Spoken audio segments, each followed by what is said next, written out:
پسند ہیں وہ 27 مارچ کو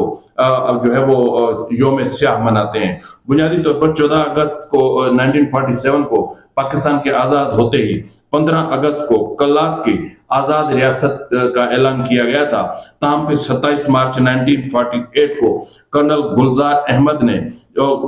جی او سی جنرل اکبر خان کی ہدایت پر کلات پر قبضہ کر لیا تھا۔ اکبر اور پھر 28 مارچ کو کلات کو باضابطہ طور پر بزور طاقت یہ کہہ کر کہ خان آف کلات نے کہا ہے کہ کلات کو بلوچستان میں ضم کر دیا جائے، پاکستان میں ضم کر دیا گیا، اور 31 مارچ کو اس وقت کے گورنر جنرل قائد اعظم محمد علی جناح نے کلات کے پاکستان میں ضم ہونے کی منظوری دے دی تھی۔ بات چل رہی تھی، ابھی بات ختم نہیں ہوئی تھی کہ 1955 میں آپ کو یاد ہے کہ پاکستان میں تمام صوبوں کی حیثیت کو ختم کرتے ہوئے 1 یونٹ کا قیام عمل میں